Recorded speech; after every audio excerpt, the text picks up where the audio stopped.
আপনারা এখানে এসেছেন, অনেকেই আশা জেগেছে, অনেকের আত্মশক্তির যে উদ্বুদ্ধ হয়েছে, অনেক সাহস বেড়েছে, ভয়কে জয় করেছেন, অনেক কিছু হয়েছে। আমারও কিছু কিছু হয়েছে, কিন্তু একটা জায়গায় আমি হতাশায় প্রায় ডুবে গেছি। সেটা হচ্ছে গুরুজিকে দেখে। আমি কয়েকদিন আগে একটা জায়গায় বক্তৃতা করতে গেলাম, সেখানে 2.5 ঘন্টা বক্তৃতা করতে হলো আমাকে, এবং তারপরে আমাকে চেয়ারে বসতে হলো, এবং চেয়ারে বসার সময় মনে হলো এত আরাম এই পৃথিবীতে কোনখানে ছিল। আর গুরুজি একই বয়স আমাদের, তাই না? 36টা ঘন্টা দাঁড়িয়ে কথা বললেন।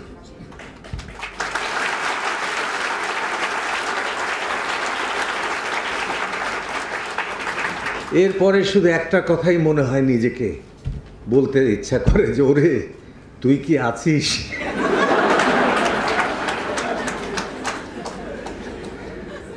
তো সত্যি আমি গুরুজির অনেক গুণের আমি ভক্ত,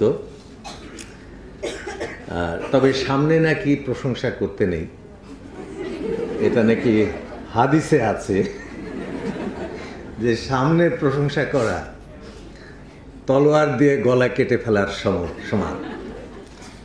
তবুও আমি কিছু গলা গুরুজির আজকে কেটে যাব।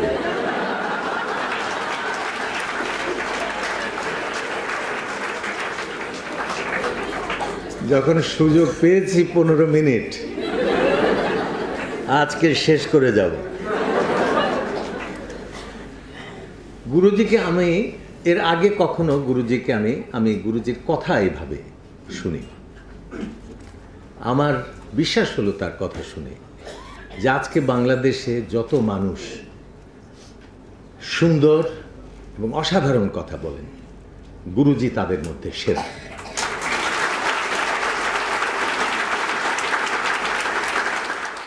এমনিতেই তার চমৎকার সবকিছু, এবং আমি কয়েকবার তার সঙ্গে হ্যান্ডশেক করেছি। আমার হাত আছে কিনা বুঝতে পারি। এই মানুষকে আমি ঈর্ষা না করে আমি করবোটা কি? যে আমরা সব মরে যাব, উনি বেশ থেকে যাবে, এটা একটা। তারপরে আমাদের মনের যে একটা শক্তি আছে, আমাদের শক্তির জাগরণ যে প্রয়োজন, এবং উনি একটা কথা খুব সুন্দর বলেছেন যে আমরা অনেক কষ্টে দুঃখের মধ্যেও থাকি এই জন্য যে ভয় পাই যে বোধহয় আরো খারাপ হয়ে যায় নাকি, অথচ গতিটা যে উল্টোমুখী হতে পারে, যে আমরা শুধু থাকবো না, আমরা বেরিয়ে যাব, আমরা জয় করব।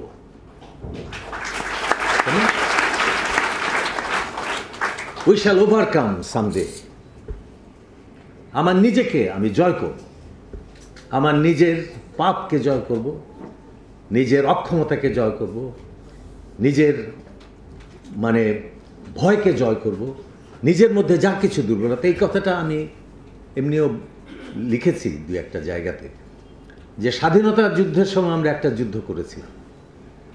সে যুদ্ধ ছিল বহিঃশত্রুর বিরুদ্ধে, এবং সে যুদ্ধ ছিল স্বল্পস্থায়ী। সেই যুদ্ধ শেষ। আজকে আমাদের শুরু হয়েছে সত্যিকারের বড় এবং দীর্ঘস্থায়ী যুদ্ধ। সেই যুদ্ধ কার বিরুদ্ধে? সে যুদ্ধ নিজের বিরুদ্ধে, নিজের অক্ষমতা, নিজের পাপ, নিজের পচন, নিজের পতনের বিরুদ্ধে, নিজের লোভ, এর বিরুদ্ধে আজকে আমাদের যুদ্ধ। এবং আজকে জাতিকে যদি বাঁচতে হয়, তাহলে এই যুদ্ধই আমাদের সবচেয়ে বড় যুদ্ধ। গুরুজির এই আন্দোলন সেই যুদ্ধে একটা অনন্য সাধারণ উদাহরণ। তো এটা একটা আশ্চর্য লাগলো। আমি আমার স্ত্রী এখানে এসেছেন বছর 10 আগে, এবং তার খুব ব্যথা ছিল কোমরে। এখানে এসে কিছুদিনের মধ্যে দেখলাম যে উনি ভালো হয়ে হাঁটাহাঁটি করছেন। আমি তখনও ব্যাপারটাকে করিনি, দেখলাম যে তার কাছে কিছু ক্যাসেট এবং সেই ক্যাসেটগুলো দিয়ে আমিও মেডিটেশন করার চেষ্টা করেছি, কিন্তু আমি ঠিক বুঝতে পারি নাই যে মেডিটেশনটা সত্যিকার অর্থে কেন। গুরুজি বক্তৃতা আসলে ওই মেডিটেশনের ব্যাখ্যা। উনি ধরিয়ে দিয়েছেন যে কি, এবং বুঝিয়ে বুঝিয়ে বুঝিয়ে বুঝিয়ে বুঝিয়ে বুঝিয়ে আমাদের ভেতরটাকে এমনভাবে পরিষ্কার করে স্বচ্ছ করে দিচ্ছেন যে আমরা প্রত্যেকে বুঝে ফেলছি আমরা আমাদের চাইতে উপরে উঠে যাচ্ছি, আমাদের যতটুকু শক্তি তার চাইতে শক্তিশালী আমরা হয়ে উঠছি, এবং তার ফলে আমরা অনেক অনেক শক্তির সঙ্গে জীবনকে মোকাবেলা করতে শিখছি। তো এখন গুরুজিকে আগে আমরা মহাজাতক হিসেবে জানতাম। এই মহাজাতক নামটা ওনার নিজেরই দেওয়া এরকম আমার আশঙ্কা। তারপরে ওনার একটা নাম আছে শহীদ আল বুখারী, ঠিক আছে, এটা ওনার হয়তো আব্বার দেওয়া বা নানার দেওয়া, কিন্তু গুরুজি নামটা সবার দেওয়া।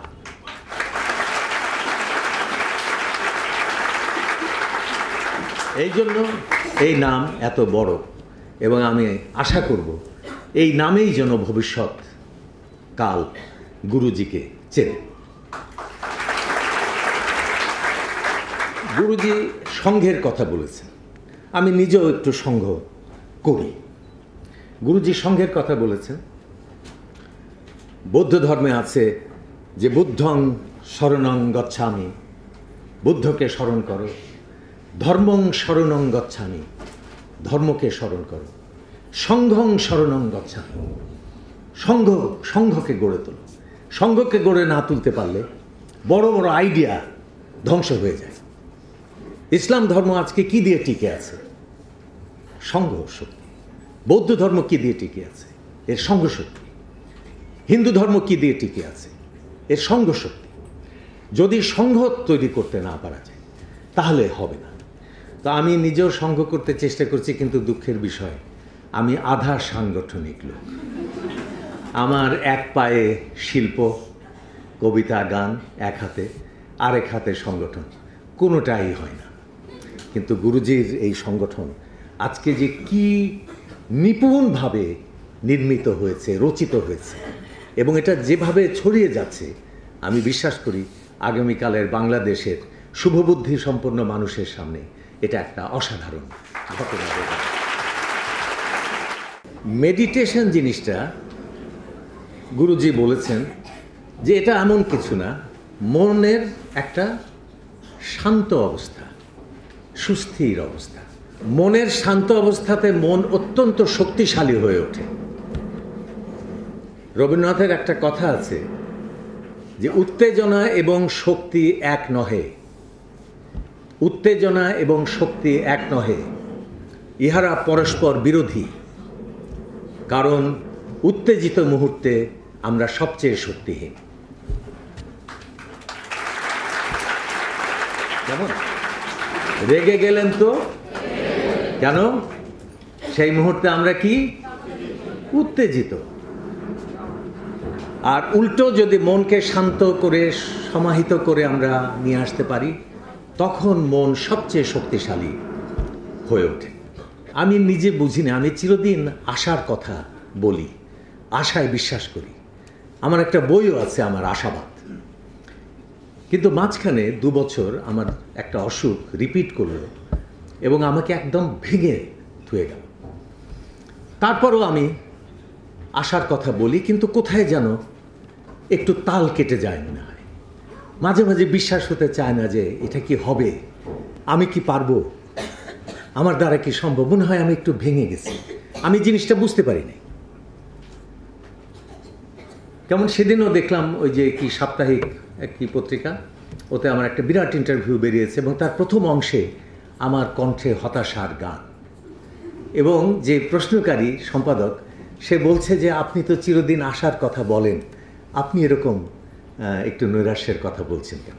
তখন আমি বলছি না, এই মানে আর কি এইভাবে বাঁচার চেষ্টা করছি। তো পরে দেখলাম যে আমার মধ্যে সেই নৈরাশ্যটা এসছে। কেন? আমি ভয় পেয়ে গেছি অসুখকে। আমি বুঝতে পারি নাই। যখন গুরুজির বক্তৃতা শুনতে লাগলাম, আমি ভয় পেয়ে গেছি, আমি সাহস হারিয়ে ফেলেছি, আমি ক্লান্ত হয়ে গেছি, আমার মনের ভেতরে ক্লান্ত হয়েছি।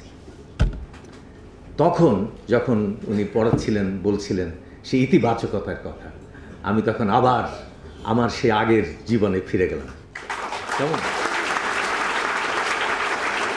আমার মনে হলো যে আর কোনো নেতিবাচক কথা নয়, আর কোনো মিনমিন আর কিনকিন করা নয়। হ্যাঁ, নেতিবাচক কথা মনের মধ্যে আসলেই বলতে হবে চুপ। কেমন? এবং তারপরে দেখলাম যে আমি সেই মানে আমার একদিনের মধ্যে, আমার প্রথম দিন এটা হয়েছিল, একদিনের মধ্যে আমি আমার চেঞ্জ টের পেলাম। তো এই যে আমার উপকারটা হলো, এই উপকার আপনাদের সবার হয়েছে। আমি আশা করব সারা জাতির এই উপকার হোক। এবং হিন্দু ধর্মে একটা কথা আছে যে ক্ষত্রিয় যদি যুদ্ধক্ষেত্রে মারা যায় তাহলে সে স্বর্গে যায়। আমি এই কথা সবসময় বলেছি যে আমি যেন যুদ্ধের মাঠে মরতে পারি, বিছানায় শুয়ে যেন মরতে না হয়। তো গুরুজির এই যে উজ্জীবন আমার মধ্যে ঘটালেন, যে আমি কিছুটা ঝিমিয়ে গিয়েছিলাম, ভেঙে গিয়েছিলাম, সেখান থেকে যে আমি আবার উঠে দাঁড়ালাম, তার জন্য আমার ব্যক্তিগত কৃতজ্ঞতা আপনার কাছে থাকলো।